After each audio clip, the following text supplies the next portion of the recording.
ನಮಸ್ಕಾರ ಎಲ್ಲರಿಗೂ. Welcome back to my YouTube channel. ನನ್ನ ಮಾರ್ನಿಂಗ್ ಸ್ಟಾರ್ಟ್ ಆಗಿದ್ದು ಬಂದು very early, which was 4:30 in the morning. ಬೆಳಗ್ಗೆನೇ ಎದ್ದು ನಾನು ಫ್ರೆಶನ್ ಅಪ್ ಆದೆ. ಆಗಾದಮೇಲೆ ಪೂಜೆ ಮಾಡೋ ಟೈಮಲ್ಲಿ ನನಗೆ ಗೊತ್ತಾಯಿತು, ರಿಯಲೈಸೇಷನ್ ಆಯಿತು, ಪೂಜೆಗೆ ಬೇಕಾಗಿರೋ ಕೆಲವೊಂದು ಸಾಮಾನು ಇರಲಿಲ್ಲ ಅಂತ ಹೇಳಿ. ನಾನು ಪೂಜೆಗೆ ಬೇಕಾಗಿರೋ ಐಟಮ್ಸ್ನೆಲ್ಲ ಮಾರ್ಕೆಟ್ಗೆ ಹೋಗಿ ತೊಗೊಂಡು ಬಂದು ಅರೇಂಜ್ ಮಾಡಿಕೊಂಡು ಪೂಜೆ ಸ್ಟಾರ್ಟ್ ಮಾಡಿದೆ. ನಾನು ಪೂಜೆ ಸ್ಟಾರ್ಟ್ ಮಾಡೋ ಅಷ್ಟರಲ್ಲಿ ಆಲ್ಮೋಸ್ಟ್ 5:30 ಆಗೋಗಿತ್ತು. ನಾನು ಅದಕ್ಕೂ ಮುಂಚೆನೇ ಮಾಡಬೇಕು ಅಂತ ಅಂದ್ಕೊಂಡಿದ್ದೆ, ಬಟ್ ಆಗಿಲ್ಲ. ಬಟ್ ದಟ್ಸ್ ಫೈನ್ ಅಂತ ಹೇಳಿ ನಾನು ಪೂಜೆ ಸ್ಟಾರ್ಟ್ ಮಾಡಿದೆ. ಆ್ಯಂಡ್ ಆಲ್ಮೋಸ್ಟ್ 6:15 ಆಗಿತ್ತು. ಅಮ್ಮನೂ ಎದ್ದರು, ಅವ್ರಿಗೂ ಬೆಳಗ್ಗೆ ವೆರಿ ಬ್ಲೆಸ್ಡ್ ವೈಬ್ ಇತ್ತು ಅವ್ರಿಗೆ. And that is it. Morning ಅಷ್ಟೊತ್ತಿಗೆ ಎದ್ದು ಎಲ್ಲ ರಂಗೋಲಿ ಎಲ್ಲ ಹಾಕಿ ರೆಡಿ ಮಾಡೋಕ್ಕಾಗಲ್ಲ ಅಂತ ಹೇಳಿ ನಾನು ನೈಟೇ ರಂಗೋಲಿ ಎಲ್ಲ ಹಾಕಿ ಮನೆಯೆಲ್ಲ ನೀಟ್ ಮಾಡಿ ಇಟ್ಟಿದ್ದೆ. ಬಟ್ ಹಂಗಿದ್ರೂ ತುಂಬ ಪ್ರಿಕಾಷನ್ಸ್ ತೊಗೊಂಡ್ರು ಮಾರ್ನಿಂಗ್ ನಾನು ಕೆಲವೊಂದು ಐಟಮ್ಸ್ ಮರ್ತೋಗ್ಬಿಟ್ಟಿದ್ದೆ. ಅದನ್ನೋಗಿ ಶಾಪ್ ಮಾಡಿದ್ದಾಯಿತು. ಆ್ಯಂಡ್ ಮಾರ್ನಿಂಗ್ 6ಗೆಲ್ಲನೂ ಪೂಜೆ ಆಗೋಗಿದ್ದರಿಂದ ನನಗೆ ಆಚೆಗಡೆ ವೈಬ್ ಸಿಕ್ಕಾಬಟ್ಟೆ ಕೂಲ್ ಆ್ಯಂಡ್ ಪ್ಲೆಸೆಂಟಾಗಿತ್ತು. ಆ್ಯಂಡ್ ನಾನು ಕೂಡ ತುಂಬ ಪ್ರಿಟಿ ಫೀಲ್ ಆಗ್ತಿದ್ದೆ. ನಾನೇ ತುಂಬ ಇಷ್ಟ ಆಯಿತು. ಇದು ನನ್ನ ಗುರುವಾರದ ಬೆಳಗ್ಗೆಯ ದಿನಚರಿ. So this is how I start my Thursday. And ಪೂಜೆ ಮಾಡಿ it's almost 6:30 right now. Good to go for today. ಪೂಜೆ ಎಲ್ಲ ಮಾಡಾದ್ಮೇಲೆ ಸಿಕ್ಕಾಪಟ್ಟೆ ಹೊಟ್ಟೆ ಹಸಿತಿತ್ತು. ಆ್ಯಂಡ್ ನನ್ನ ಮಾರ್ನಿಂಗ್ ಬೂಸ್ಟರ್ ABC ಡ್ರಿಂಕ್ ಕೂಡ ರೆಡಿ ಇತ್ತು. ಅದು ಕುಡಿದು ಟಿಫನ್ ಮಾಡಿ I directly went on to Saibaba temple. ನಾನು ಒಬ್ಬಳೇ ದೇವಸ್ಥಾನಕ್ಕೆ ಹೋದೆ. ಆ್ಯಂಡ್ ಈ ನಡುವೆ ರೀಸೆಂಟ್ಲಿ ತುಂಬ ಐಸ್ ಕ್ರೀಮ್ ಕ್ರೇವಿಂಗ್ ಆಗ್ತಿತ್ತು. ಪೋಲಾರ್ ಬೇರ್ ಆನೆಕಲ್ಲಲ್ಲಿ ಓಪನ್ ಆದಾಗಿಂದ ನಾನು ಹೋಗಿರಲಿಲ್ಲ. So I went to Polar Bear. ಒಬ್ಬಳೇ ಹೋಗಿ ನನಗೆ ಬೇಕಾಗಿದ್ದು ಹೆಂಗೆ ಬೇಕೋ ಹಾಗೆ ಎಲ್ಲನೂ ಐಸ್ ಕ್ರೀಮ್ ಸ್ಕೂಪ್ಸ್ನ ಹಾಕ್ಸ್ಕೊಂಡು I had my tummy full ice cream meal ಮಾರ್ನಿಂಗೇನೆ. ಇನ್ನೂ ಅಂಗಡಿ ಶಾಪ್ ಓಪನ್ ಕೂಡ ಆಗಿರಲಿಲ್ಲ, ಅಷ್ಟೊತ್ತಿಗೆ ಹೋಗ್ಬಿಟ್ಟಿದ್ವಿ. ಆ್ಯಂಡ್ ಅದೆರಡು ನಾನೇ ತಿಂದೆ.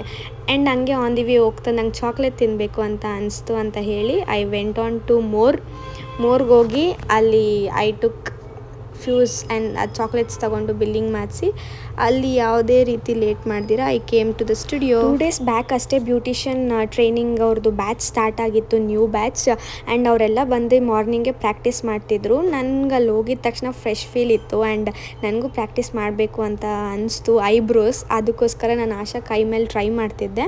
And on going hair stylist and makeup artist batch ಕೂಡ ಹೋಗ್ತಿತ್ತು, ಅವರು ಕೂಡ ಪ್ರಾಕ್ಟೀಸ್ ಮಾಡ್ತಿದ್ರು. ಈ ಕಡೆ ಬ್ಯೂಟಿಷಿಯನ್ ಬ್ಯಾಚು ಹೋಗ್ತಿದೆ ಆ್ಯಂಡ್ ಆ ಕಡೆ makeup artist and hair stylist batch ಕೂಡ ಹೋಗ್ತಿದೆ. ಯಾರಿಗೆ ಆಗಲಿ ಈ ಡೀಟೇಲ್ಸ್ ಬಗ್ಗೆ ಎನ್ಕ್ವೈರಿ ಇದೆ ಅಂತ ಅಂದರೆ ಸ್ಕ್ರೀನ್ ಮೇಲೆ ಕಾಣ್ತಿರೋ ಇನ್ಸ್ಟಾಗ್ರಾಮ್ ಪೇಜ್ ಅವ್ರ ಫೋನ್ ನಂಬರ್ನ ಅಲ್ಲಿ ಹಾಕಿರ್ತೀನಿ, ಅವ್ರನ್ನ ಕಾಂಟ್ಯಾಕ್ಟ್ ಮಾಡಿ. ಸೊ ಅವ್ರು ನಿಮಗೆ ಕ್ಲಿಯರಾಗಿ ಕೋರ್ಸ್ ಬಗ್ಗೆ ಆ್ಯಂಡ್ ಸರ್ವೀಸಸ್ ಬಗ್ಗೆ, ಸಲೂನಲ್ಲಿ ಪ್ರೊವೈಡ್ ಮಾಡೋ ಸರ್ವೀಸಸ್ ಬಗ್ಗೆ ನಿಮಗೆ ಇನ್ಫಾರ್ಮೇಷನ್ ಕೊಡ್ತಾರೆ. ಅಮ್ಮನ ಪ್ರೆಸೆಂಟ್ ಸ್ಟುಡಿಯೋದಲ್ಲಿ ಆಬ್ಸೆಂಟ್ ಇದ್ದಿದ್ದರಿಂದ ನಾನು ಸ್ಟುಡಿಯೋಗೆ ಹೋಗಿದ್ದೆ. ಆ್ಯಂಡ್ ಅಲ್ಲಿ ಅವ್ರ ಜೊತೆ ಎಲ್ಲ ಸೇರಿಕೊಂಡು ಅವ್ರು ಮಾಡ್ತಿದ್ದ ಆ್ಯಕ್ಟಿವಿಟೀಸ್ ಜೊತೆ ನಾನು ಇನ್ವಾಲ್ವ್ ಆಗಿ ಅಲ್ಲಿ ಒಂದು ಸ್ವಲ್ಪ ಟೈಮ್ ಸ್ಪೆಂಡ್ ಮಾಡಿದೆ. ಆ್ಯಂಡ್ ಆಷಾಢ ಇದ್ದಿದ್ದರಿಂದ ಅಮ್ಮ ಬಂದು ಸಲೂನ್ ಸರ್ವೀಸಸ್ಸಲ್ಲಿ ತುಂಬಾ ಒಳ್ಳೊಳ್ಳೆ ಆಫರ್ಸ್ ಕೊಟ್ಟಿದ್ದಾರೆ. ನೀವೀಗ ಸ್ಕ್ರೀನ್ ಮೇಲೆ ನೋಡ್ತಾ ಇರ್ಬೋದು. ಆ್ಯಂಡ್ ವರ್ಕ್ಶಾಪ್ ಕೂಡ ಇಟ್ಟಿದ್ದಾರೆ, ವಿಚ್ ಈಸ್ ದೇವ್ರಿಗೆ ಸ್ಯಾರಿ ಡ್ರ್ಯಾಪಿಂಗ್ ಮಾಡೋದು ವರ್ಕ್ಶಾಪ್ ಕೂಡ ಇಟ್ಟಿದ್ದಾರೆ. ಅದರ ಡೀಟೇಲ್ಸ್ ಎಲ್ಲನೂ ನಾನು ನಿಮಗೆ ಸ್ಕ್ರೀನ್ ಮೇಲೆ ಶೇರ್ ಮಾಡ್ತಿದ್ದೀನಿ. ನಮ್ಮ ಆಶಾ ಕಾಲ ಮೇಲೆ ಫಸ್ಟ್ ಟೈಮ್ ವ್ಯಾಕ್ಸ್ ಟ್ರೈ ಮಾಡ್ತಿದ್ರು, ಪ್ರಾಕ್ಟೀಸ್ ಮಾಡಬೇಕಿತ್ತು. ಸೊ ನಾವು ಕ್ಲೈಂಟ್ಸ್ ಕಾಲ ಮೇಲೆ ಯಾವತ್ತೂ ಪ್ರಾಕ್ಟೀಸ್ ಮಾಡೋಕ್ಕಾಗಲ್ಲ, ಅದಕ್ಕೋಸ್ಕರ ಎಲ್ಲರೂ ಅವ್ರ ಕಾಲ ಮೇಲೆ ಅವರವರೇ ಪ್ರಾಕ್ಟೀಸ್ ಮಾಡ್ತಿದ್ರು. ಆಶಾಗೆ ಸಿಕ್ಕಾಪಟ್ಟೆ ಹೇರ್ಸಿದ್ದರಿಂದ ಅವ್ರಿಗೆ ತುಂಬ ಪೇಯ್ನ್ ಆಗ್ತಿತ್ತು. ಆ್ಯಕ್ಚುಲಿ ತುಂಬ ಕಷ್ಟಪಟ್ಕೊಂಡು ಅವರು ಪ್ರಾಕ್ಟೀಸ್ ಮಾಡೋರಿಗೆ ಅವ್ರ ಕಾಲನ್ನ ಕೊಟ್ಟಿದ್ರು. ಅಮ್ಮ ಅಲ್ಲಿ ಆಬ್ಸೆಂಟ್ ಆಗಿದ್ರು, ನನ್ನ ಮೇಲೆ ಯಾವಾಗಲೂ ಕಾನ್ಷಿಯಸ್ ಆಗಿರ್ತಾರೆ ಅನ್ನೋದಕ್ಕೆ ಇದೇ ಎಕ್ಸಾಂಪಲ್. ನನಗೆ ಮೆಸೇಜ್ ಮಾಡಿದರು ಡೂ ಪ್ರಾಕ್ಟೀಸ್ ಅಂತ ಹೇಳಿ. ಸೊ ನಾನು ಪ್ರಾಕ್ಟೀಸ್ ಮಾಡಿ ಯಾವುದೇ ರೀತಿ ತಡ ಮಾಡ್ದಿರ I went on to home, ಮನೆಗೆ ಹೋದೆ. And that's all. If you guys like this video please to like, share and subscribe and lots of love.